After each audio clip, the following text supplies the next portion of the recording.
हमने अपने पिछले वीडियो में वेगनर के महाद्वीपीय विस्थापन सिद्धांत को पढ़ा था, जिसमें विस्थापन सिद्धांत के इतिहास और सिद्धांत का विस्तृत रूप से व्याख्या किया था।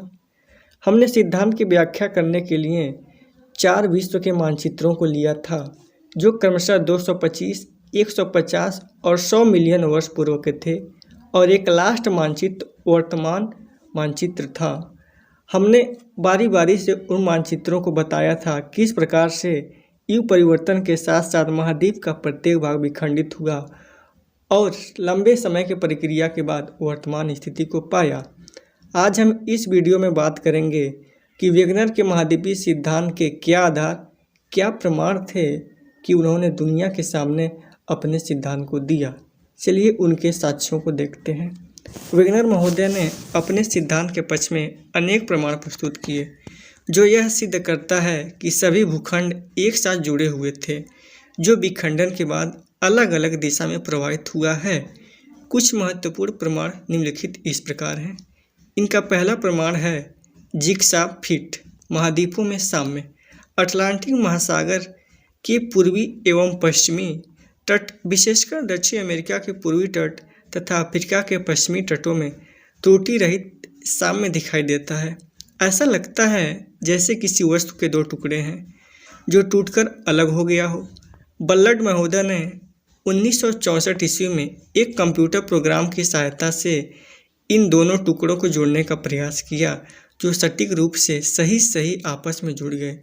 इस प्रकार से हम स्पष्टतः कह सकते हैं कि दक्षिण अमेरिका और अफ्रीका कभी न कभी यह आपस में जुड़ा हुआ था।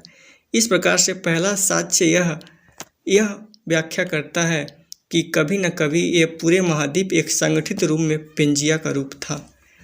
अगला इनका साक्ष्य है महासागरों के पार चट्टानों की आयु में समानता।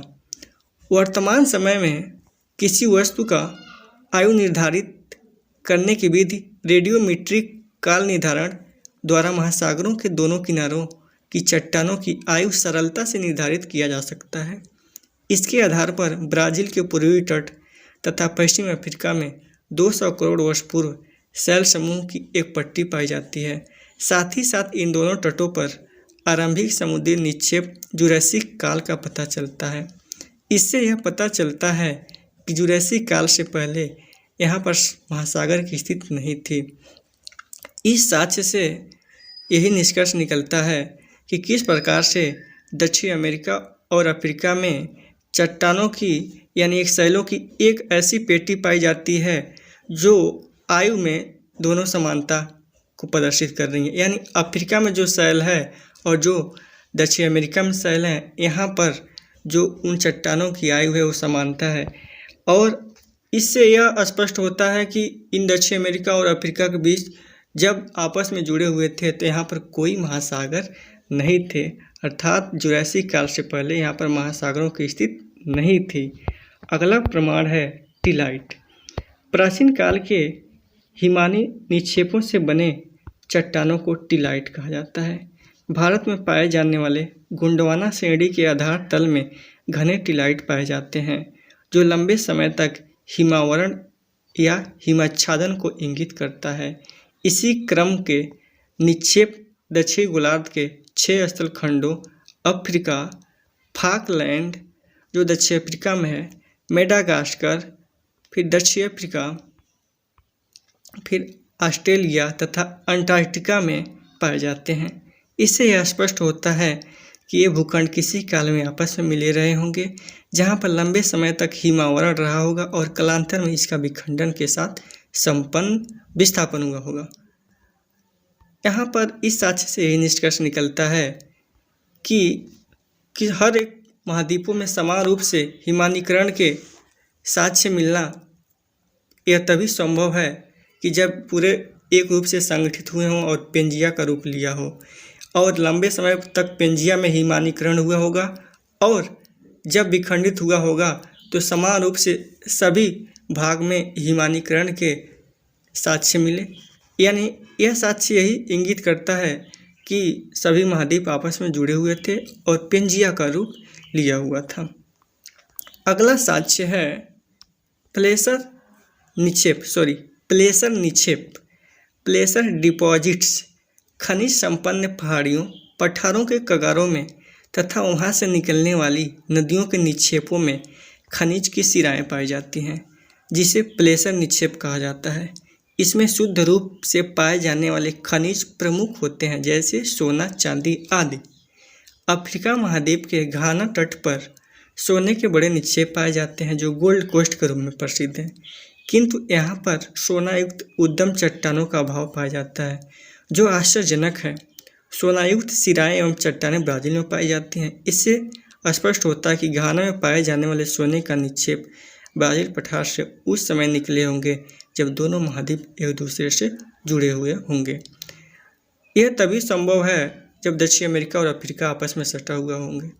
यानी अफ्रीका में हम देख रहे हैं कि गोल्ड युक्त चट्टानों की कमी है, लेकिन वहाँ पर हम देख रहे हैं सोने के बड़े निक्षेप पाए जाते हैं और जो गोल्ड कोस्ट के रूप में प्रसिद्ध है, और ब्राज़ील में सोनायुक्त सिराएं, चट्टानें पाई जाती हैं।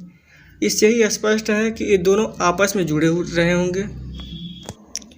इनका अगला प्रमाण है जीवाश्मों का वितरण, distribution of fossils.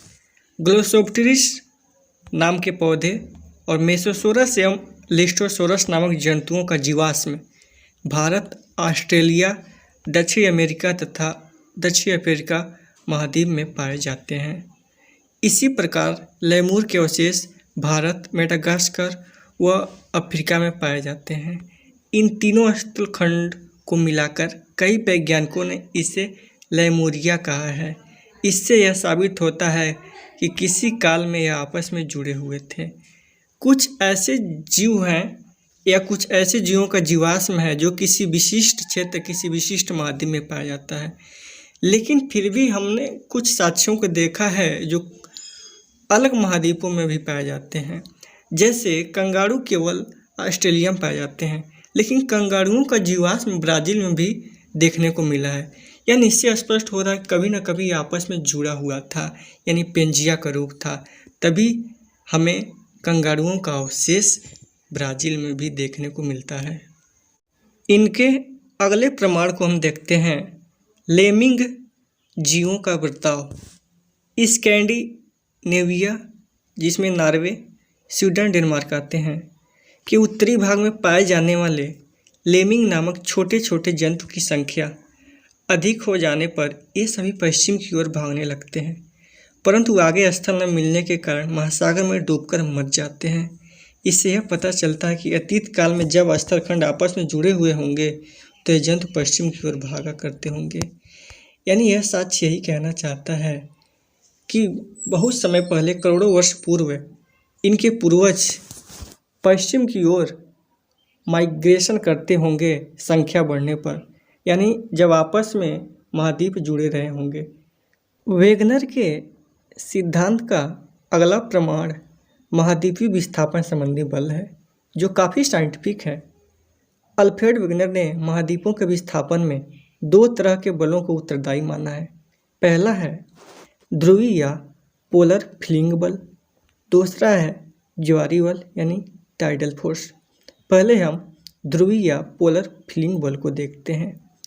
Polar filling बल की उत्पत्ति पृथ्वी के अपने अक्ष पर घूर्णन के कारण उत्पन्न होता है, जिसके कारण पृथ्वी भूमध्य रेखा पर उभरी हुई तथा ध्रुवों पर चपटी है।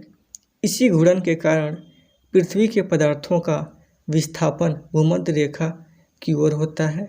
इसी बल के कारण यूरोप, एशिया, अफ्रीका का विस्थापन उत्तर की ओर होता है।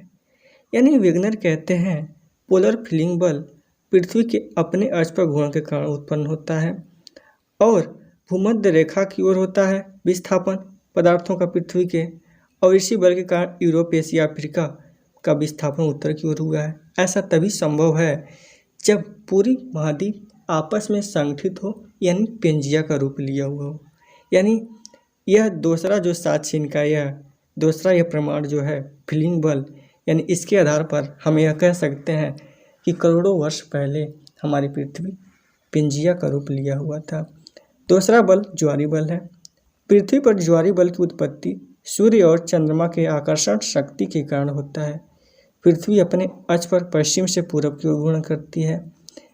इन दोनों कारणों से पृथ्वी पर उत्पन्न ज्वार का प्रवाह पूर्व से पश्चिम की ओर होता है।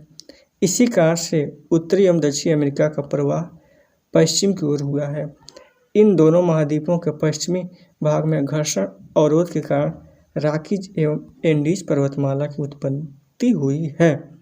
वेगनर कहते थे कि उत्तरी अमेरिका और दक्षिणी अमेरिका का प्रवाह पश्चिम की ओर इसलिए हो रहा है क्योंकि ज्वारी बल कार्य कर रहा है और महाद्वीपों के पश्चिम भाग में घर्षण अवरोध के कारण रॉकीज एवं एंडीज पर्वतमाला की उत्पत्ति हुई है। वेगनर महोदय का मानना था कि ये बल अपर्याप्त होते हुए करोड़ों वर्षों के दौरान ये बल प्रभावशाली होकर महाद्वीपों के विस्थापन का कारण बना। हालांकि अधिकांश विद्वान इन दोनों बलों को इतने बड़े पैमाने तथा बड़े महाद्वीपों का विस्थापन के लिए सर्वथा अपर्याप्त मानते हैं। महाद्वीपीय विस्थापन सिद्धांत की अब आलोचनाओं को देखते हैं। महासागरों एवं महाद्वीपों के वितरण एवं उत्पत्ति के संबंध में दिए गए विभिन्न विचारों में वेगनर महोदय का सिद्धांत एक महत्वपूर्ण स्थान रखता है। तथापि वर्तमान समय में मुख्यतः प्लेट टेक्टोनिक सिद्धांत के आ जाने के बाद वेगनर के सिद्धांत में कई विसंगतियां पाई गई, जिससे निम्न आधारों पर विद्वानों ने आलोचना की। पहला इनका आलोचना है वेगनर के द्वारा बताए गए महाद्वीपीय विस्थापन के लिए उत्तरदायी बल महाद्वीपों के प्रवाह के लिए सर्वथा अपर्याप्त है। वेगनर कहते थे कि उत्तरी अमेरिका और दक्षिण अमेरिका का प्रवाह पश्चिम की ओर इसलिए हो रहा है क्योंकि ज्वारी बल कार्य कर रहा है और वर्तमान के विद्वान यह तर्क देते हैं कि महाद्वीपीय प्रवाह के लिए बताई गई शक्तियाँ अपुष्ट हैं क्योंकि चंद्रमा एवं सूर्य महाद्वीपों को तभी खिसका सकते हैं जबकि उनमें वर्तमान ज्वारी बल से 90 अरब गुना अधिक बल हो। फिर ऐसे बल से तो एक ही वर्ष में पृथ्वी का परिभ्रमण भी रुक जाएगा। इस आधार पर वेगनर के साक्ष्य को गलत ठहराया गया। इनकी दूसरी आलोचना को अब हम देखते हैं। इनकी दूसरी आलोचना है कि इनके अनुसार सियाल सीमा पर बिना रुकावट के तैर रहा है। फिर इसमें अचानक से रुकावट कहाँ से उत्पन्न हो जाती है जिसके कारण रॉकीज एवं एंडीज पर्वत की उत्पत्ति हो जाती है। वर्तमान विद्वान कहते हैं कि वेगनर का मानना था कि सियाल निर्मित महाद्वीप सीमा पर बिना रुकावट के तैर रहे हैं। फिर बताया कि सीमा पर घर्षण करते हुए महाद्वीपों के पश्चिमोत्तर प्रवाह के समय प्रशांत महासागरीय बल की सीमा से टकराने से रॉकीज एवं एंडीज पर्वत श्रेणियों का निर्माण हुआ। यदि सीमा कठोर है तो सियाल निर्मित महाद्वीपों का प्रवाह नहीं हो सकता और यदि सीमा में दृढ़ता नहीं है तो वह इतने बड़े पर्वतों का निर्माण नहीं कर सकता। इसके आधार पर वर्तमान विद्वानों ने इनकी आलोचना की। अगली आलोचना इनका इस प्रकार है कि वेगनर की यह बात हर जगह लागू नहीं होती कि समस्त महाद्वीपों को आसानी से परस्पर मिलाया जा सकता है। जब हम अटलांटिक महासागर के संपूर्ण तटों को मिलाते हैं तो उत्तरी अमेरिका और यूरोप आपस में स्पष्ट रूप से नहीं मिल पाता है और हम एक मानचित्र के द्वारा भी देखकर बता सकते हैं कि इसको मिलाया नहीं जा सकता है। इनकी अगला आलोचना इस प्रकार है कि लैमिंग जंतु के प्रमाण को अतिरेक पूर्ण माना गया क्योंकि करोड़ों वर्ष में जब जीव ही बदल गए तो क्या जीवों की आते आज तक वैसी रहेंगे। ऐसे कुछ ऐसी नई बातों के आधार पे उनके सिद्धांत को गलत ठहराया गया और प्लेट टेक्टोनिक्स के सिद्धांत को ज़्यादा मान दिया गया। हमने इस वीडियो में वेगनर के महाद्वीपीय प्रवाह सिद्धांत को पूरी स्पष्ट रूप से हमने पढ़ा समझा। मुझे उम्मीद है कि आप लोगों को यह वीडियो अच्छा लगा होगा।